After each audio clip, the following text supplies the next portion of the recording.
नमस्कार मित्रांनो, ठरलं तर मग सिरियलमध्ये काय घडले आपण ते बघणार आहोत. तुम्हीच पाहिलं की सायली रविराला कसं जीव घालते, त्यावेळेस तुमची लेकच तुम्हाला जीव घालत आहे हे असं पूर्ण आजी देखील बोलते. सर्वांना खूप आनंद होतो. रविराज वचन देखील देतो की मी या गोष्टीत जास्त मानसिकदृष्ट्या विचार करणार नाही, मी एक वकील बनवत विचार करेल.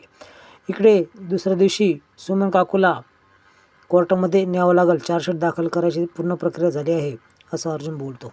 इकडे सकाळी सायली नाश्ता करायला घेते त्यावेळेस प्रतिमात्या बोलते की मी देखील मदत करते.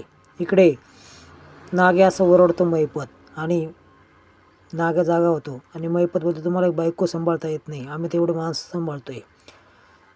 त्यावेळेस नाग्या म्हणजे नागराज त्यालाही बोलायचं सोडत नाही. दुसऱ्या दिवशी केस स्टडी करण्यासाठी रविराज उठलेला असतो. त्या ठिकाणी अर्जुन जातो आणि सर्व घटना घडलेली जी आहे ॲक्सिडेंटची ती पुन्हा तो उचकून बघतो. तर सर्व जुळलेलं असतं आणि नागराज मला माझ्या संगत निघाला तरी दुसऱ्या दिवशी तिथं हॉस्पिटलमध्ये पोहोचला असं तो सांगतो.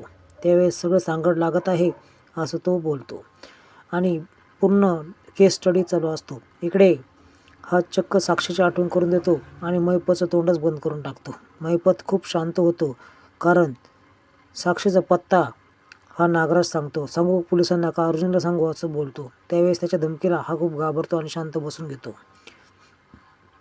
केस स्टडी चालू असताना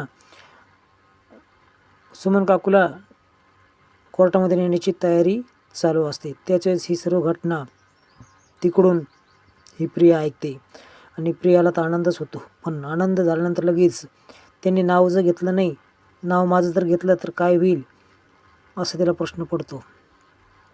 इकडे रंगीत तालीम चालू असते. सुमनला अर्जुनच्या रूममध्ये बोलवण्यात येतं. त्यावेळेस रविराज केस स्टडी कशी करता तुम्ही हा त्यांचा नकाशा तो बघतो. सुमन ज्यावेळेस वरती त्यावेळेस खूप घाबरली असते. सायली तिला धीर देते आणि पुन्हा रंगीत तालीम चालू होते. कोर्टामध्ये काय बोलायचं काय नाही बोलायचं हे सर्व अर्जुन आणि रविराज सांगत असतो. इकडे पुढील भागामध्ये तुम्ही बघणार आहात की सावंत पोलीस सांगतात की कोणतरी वकील मॅडम महिपतला भेटायला आल्या होत्या. त्यावेळेस माझ्याविरुद्ध कोण लढणार आहे हा देखील प्रश्न त्याला पडतो. कोर्टामध्ये महिपतला प्रश्न केला जातो सुपारी यांनी दिली होती का, कोणी सुपारी दिली होती. त्यावेळेस तो काहीच बोलत नाही. आता सर्वांना प्रश्न पडतो की हा का बोलत नाही आहे. ही क्लिप नागराजला दाखवण्यात येते.